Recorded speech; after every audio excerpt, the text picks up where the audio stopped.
Sometimes we can tell, even before a story starts, that the moment was never meant to be safe. Not because of anything dramatic on the surface, just the way the room was arranged, the way certain smiles hold a little too long, the way a celebration can feel like it has rules. Eliza Hart is the kind of person people describe as steady, the one who did the hard thing quietly, year after year, without needing to be noticed. And still, the night she should have felt most free, she realized her own family was watching her like a problem that needed fixing. Here's where she begins. I remember the elevator more than the view.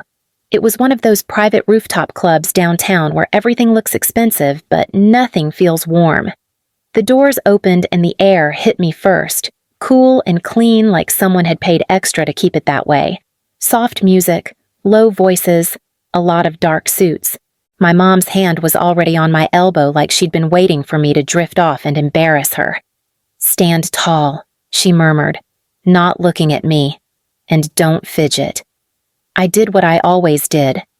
I nodded like that was normal. Across the room, my dad was in the middle of a circle of men I didn't recognize. Victor Hart. Calm face. Perfect posture. The kind of presence that made people lean in without realizing it. He didn't wave. He didn't smile at me like a dad. He just watched me arrive, then looked away, like I'd been checked off a list. My sister Julianne floated over in a sleek black dress, hair perfect, lipstick perfect, everything perfect. "You made it," she breathed, hugging me like we were close. "This place is insane. It's a lot," I admitted. She pulled back and studied my face like she was searching for something. "You okay?" "I'm fine." That was my default setting. Fine. A server moved toward our table with a tray, and my dad lifted one hand. Not loud. Just a small gesture. The server stopped immediately and angled away like he'd been redirected by invisible wires. My stomach tightened. Mom leaned closer, smile fixed. "Your father asked for no interruptions at the family table tonight." "No interruptions," I repeated, like tasting the words. Julianne shrugged like it was normal. "He's just being him." I glanced around. There were servers everywhere, moving smoothly between other guests, but near our table there was space. A strange little buffer, like a stage had been cleared. Dad stepped toward us at last, holding a bottle in one hand. Dark glass, no label I could see from where I stood. He set it down in the center of the table like it belonged there more than we did.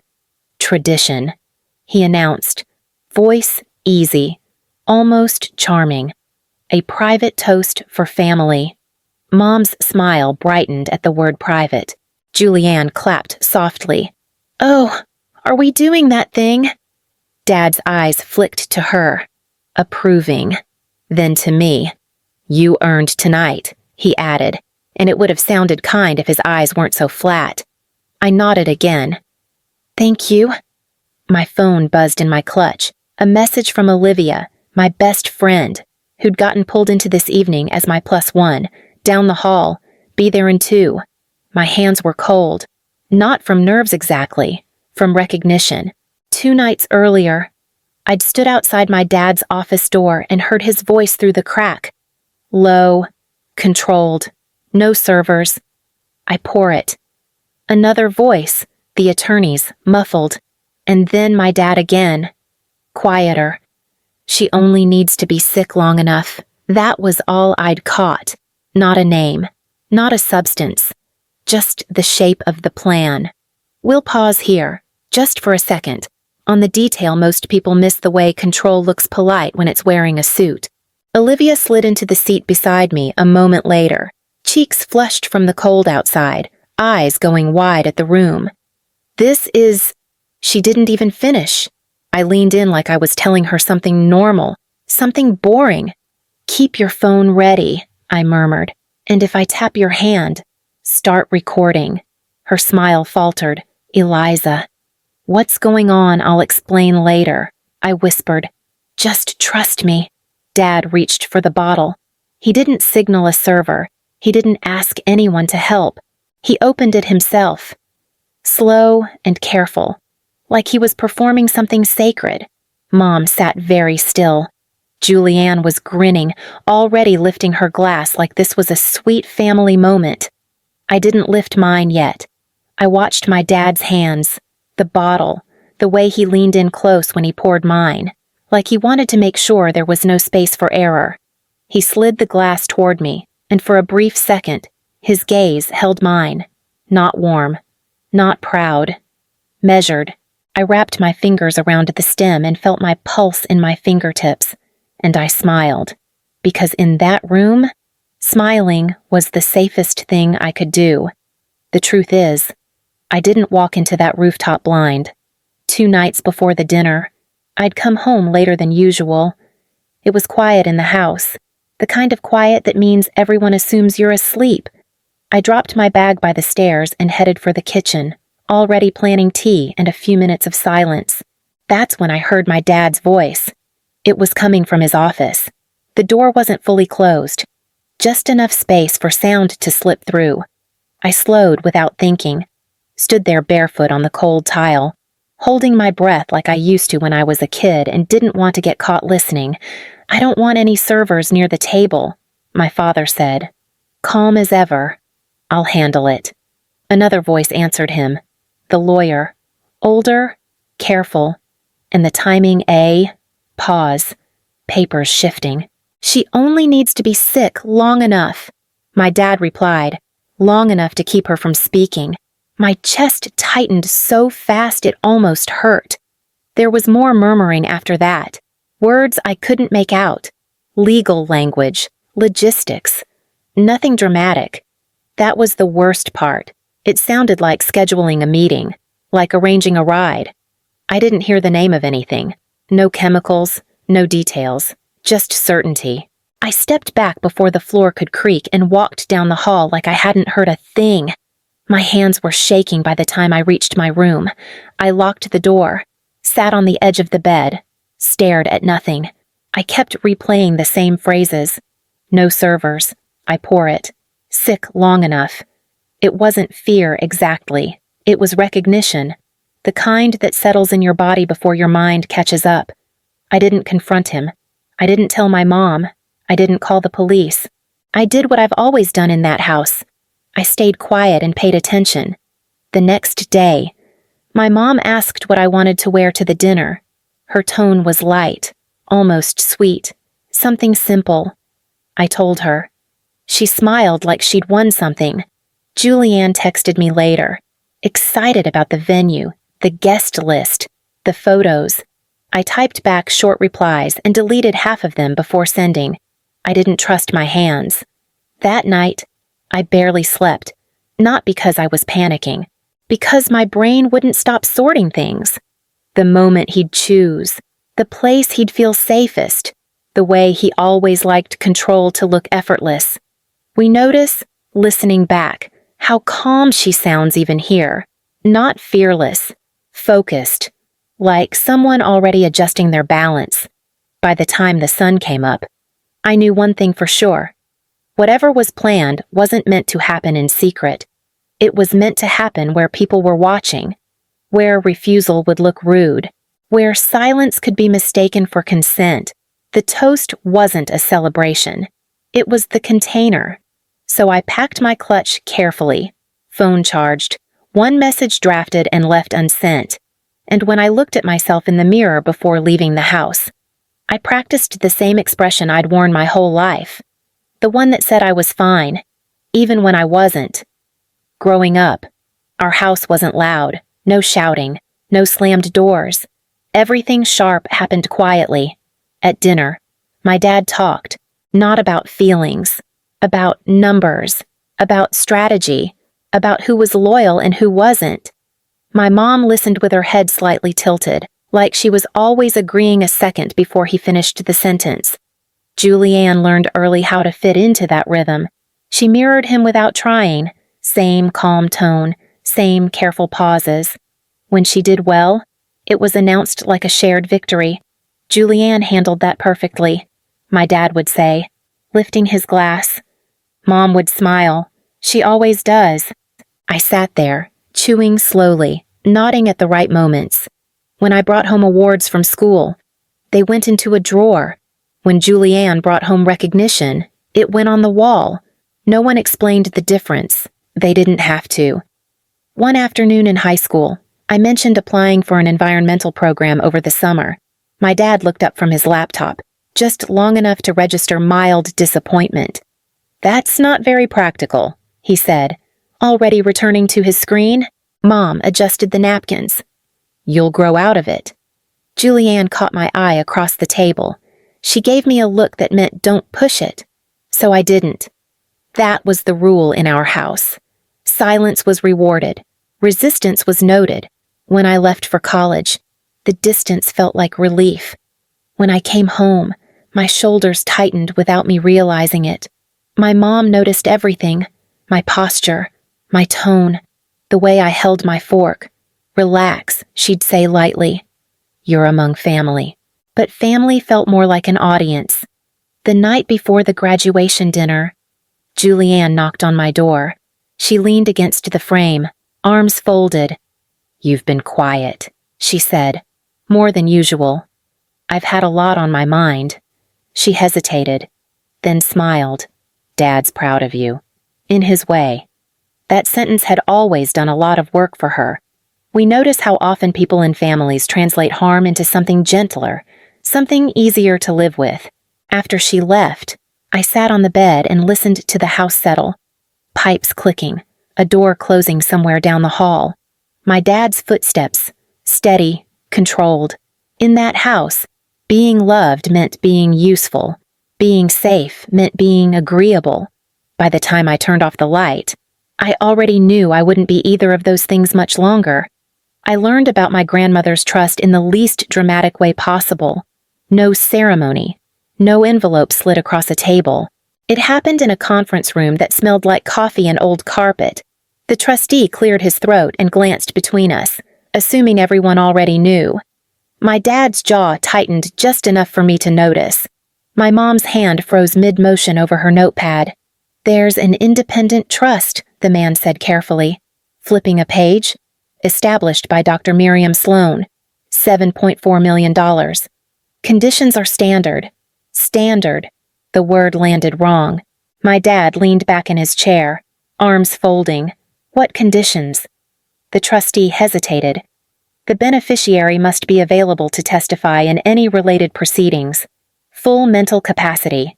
No active medical restrictions." The room went quiet. I felt my pulse in my ears. I hadn't known he would say it out loud like that. Not here. My mom smiled, thin and practiced.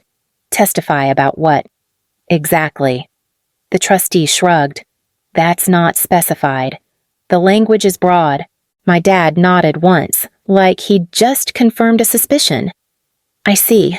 The meeting ended quickly after that. Papers gathered. Polite handshakes. Small talk that didn't quite stick. In the elevator, my mom adjusted her scarf and stared straight ahead. "I wish she'd told us," she said softly. "Families shouldn't have secrets like this." My dad didn't respond. That night, he knocked on my door. No anger, no raised voice, just control. "You've always been independent," he said, standing in the doorway. "This changes things." "I didn't ask for it." "I know." A pause. "But now you have options." And options complicate loyalty. I sat on the bed, hands folded in my lap. I'm still me.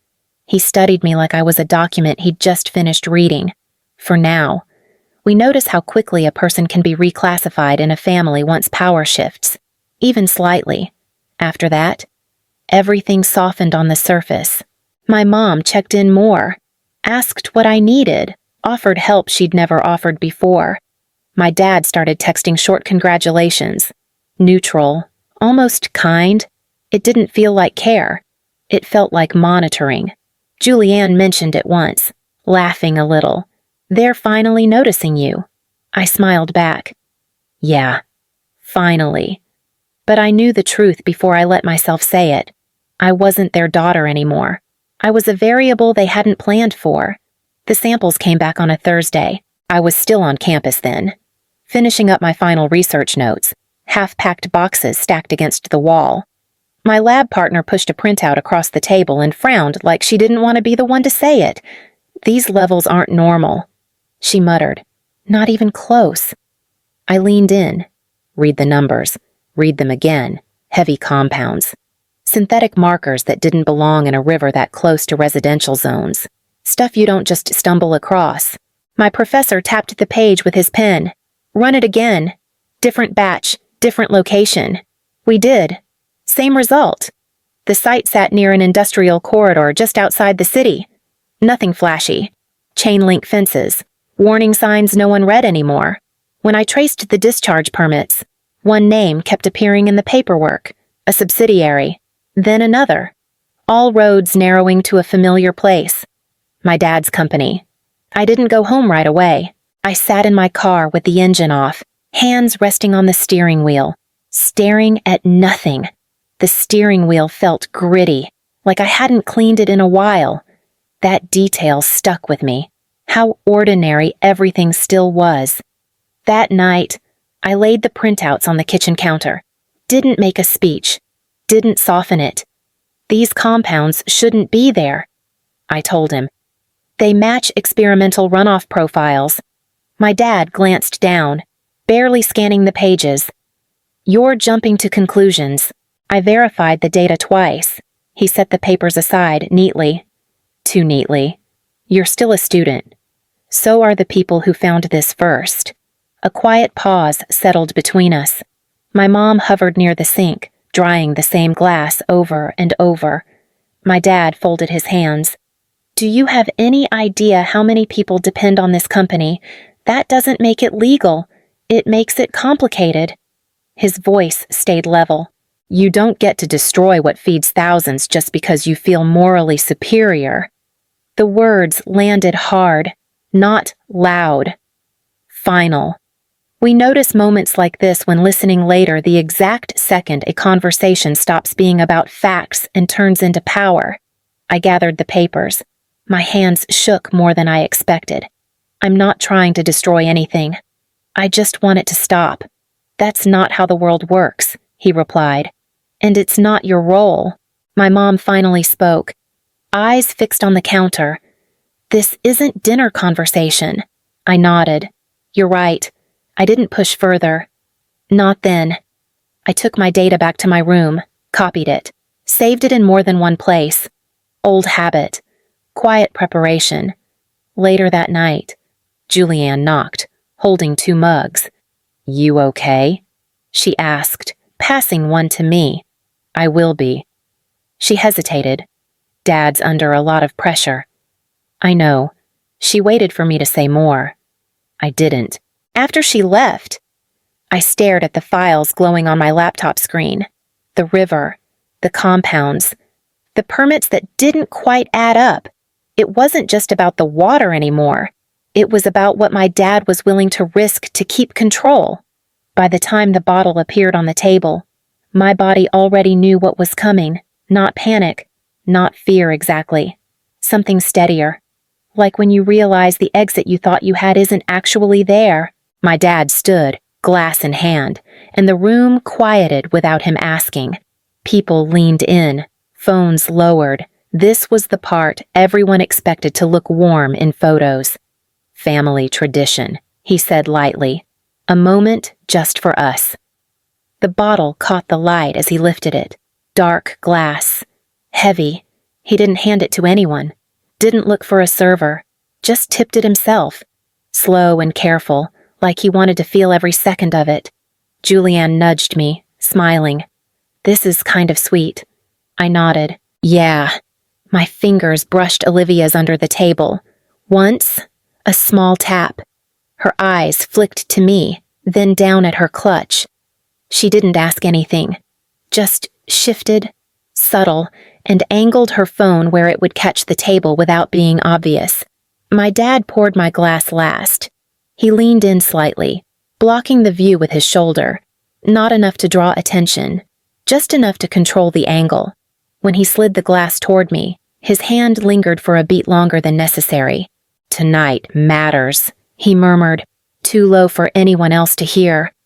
"I know." He held my gaze, measuring. Then he straightened, lifting his own glass. For a second, everything balanced on the edge of what I did next.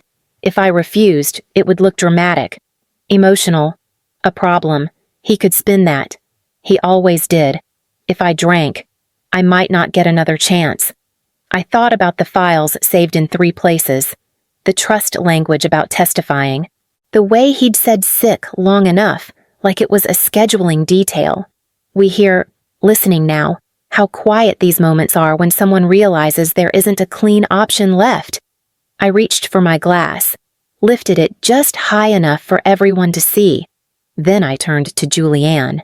She looked surprised when I smiled at her. A real one this time.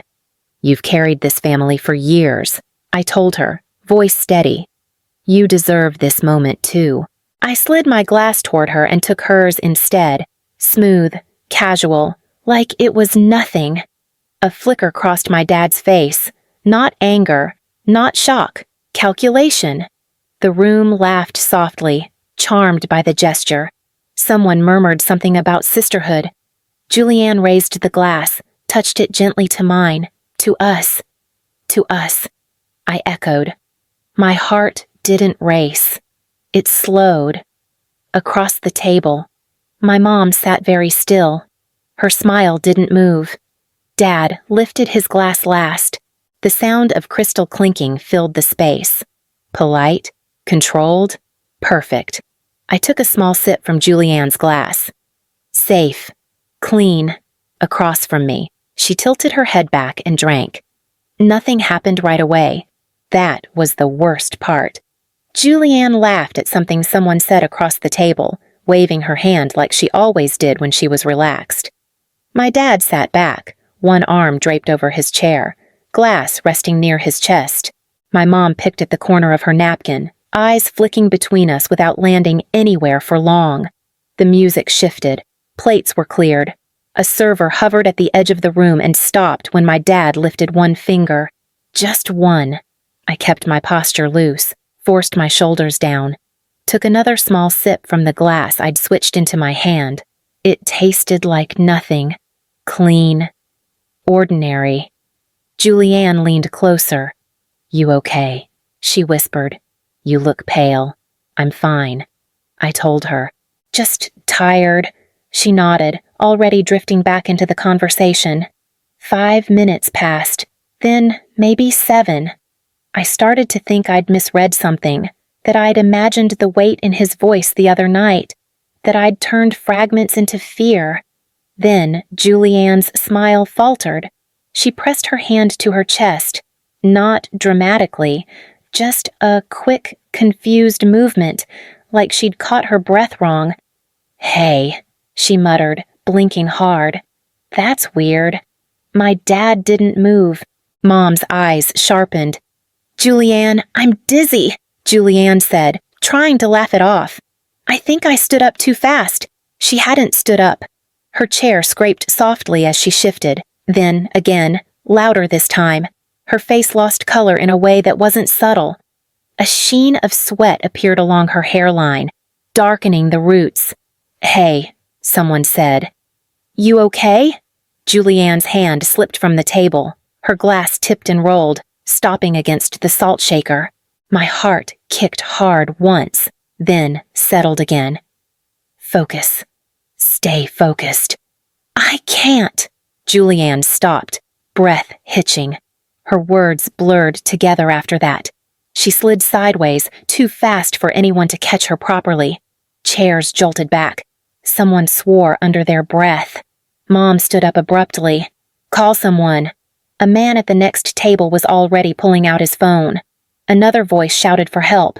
I knelt beside Julianne, one knee pressing into the carpet. Her skin felt clammy when I touched her wrist. Her pulse was fast, too fast. Dad finally moved then, not toward her, toward the end of the table, scanning faces, measuring reactions. We notice, listening now, how quickly rooms change when control slips. How noise replaces certainty. "Olivia," I said quietly. She was already there. Phone angled down, recording without being obvious. Her hand shook. She didn't look at me. Julianne's eyes fluttered. "Liza," she whispered, using the nickname she hadn't used in years. "I feel wrong." "I know." I told her. "Stay with me." Paramedics arrived faster than I expected. The room parted for them like it had rehearsed. One of them asked questions rapid and clipped, checking vitals, shining a light in her eyes. "Any allergies?" he asked, glancing up. "No," Mom replied, too quickly. "This isn't anxiety," I said, keeping my voice even. "Look at her heart rate. It spiked after the toast." The medic paused, then nodded to his partner. Dad's gaze snapped to me. "Eliza, step back. I didn't. She needs a hospital," I continued. "Now!" They lifted Julianne onto the stretcher. Her fingers curled weakly around the edge before slipping free. As they wheeled her away, I stood slowly, legs unsteady but holding. Across the room, my dad met my eyes. For the first time that night, he didn't look sure, and for the first time in my life, I didn't look away. The emergency room smelled like antiseptic and coffee that had been reheated too many times. Julianne was already behind a curtain when we arrived, wires taped to her chest, an oxygen line looped over her ears. The monitor beside her bed kept up a fast, uneven rhythm that made my jaw tighten every time it spiked. A nurse asked for names. Another asked what she'd had to drink. My mom answered both, voice steady, hands folded too neatly in her lap. My dad stood near the wall, phone pressed to his ear, speaking in short bursts. Not worried, managing. One of the doctors frowned at the screen. "Her heart rate's unstable. It started after the toast," I said, stepping closer. "This isn't a panic response." The doctor looked at me, measuring. "What makes you think that?" "I've seen this pattern before." I replied, "Lab exposure. Not food, not alcohol." My dad turned sharply. "Eliza." I didn't move. "She needs monitoring for arrhythmia triggers." "Fast," the doctor hesitated, then nodded to the nurse. "Run the panel again." Full sweep. Julianne's eyes fluttered open for a second. "I'm cold," she murmured. I took her hand. "You're going to be okay." Her grip tightened, just slightly. We notice how hospitals strip away pretense. Titles don't matter much here. Voices do. A police officer arrived not long after. Quiet questions. Names written down. A request to see the glass that had tipped over at the restaurant. Another request for any video footage. Olivia stood a few feet away, pale, phone clutched in both hands. She met my eyes and gave the smallest nod. The doctor returned, expression tighter now. This wasn't a random reaction. My dad stepped forward. "We don't need speculation." The doctor held his ground. "We need honesty." I felt something shift then. Not triumph, not relief. Just a loosening, like a knot finally giving way. They stabilized Julianne within the hour. The monitor settled into a steadier rhythm. The room exhaled. My mom sank into a chair, hands trembling for the first time all night. My dad looked smaller somehow, not broken, just exposed. An officer asked me to step aside. Questions followed, clear ones, calm ones. I answered without raising my voice. When it was over, I stood alone by the vending machines, staring at the rows of candy bars I didn't want. My phone buzzed.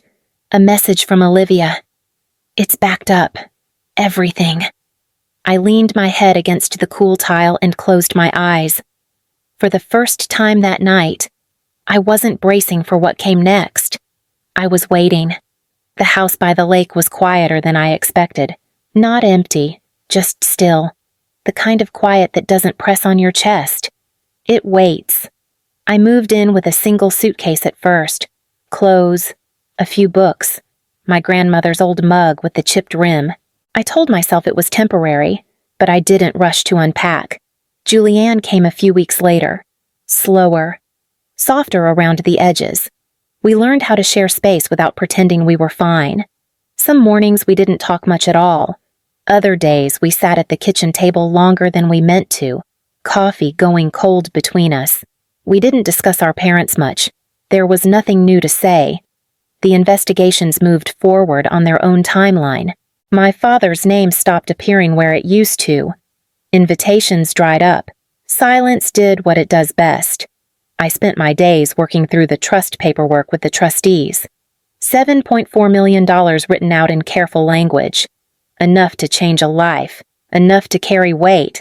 I didn't feel relief signing those pages. I felt responsibility. The initiative took shape slowly. Water testing, community meetings, repairs that didn't come with press releases. I kept my name off it. That felt right. Julianne decided on law school, environmental focus. She told me one night while we were washing dishes, voice steady but tired. I nodded and handed her a towel.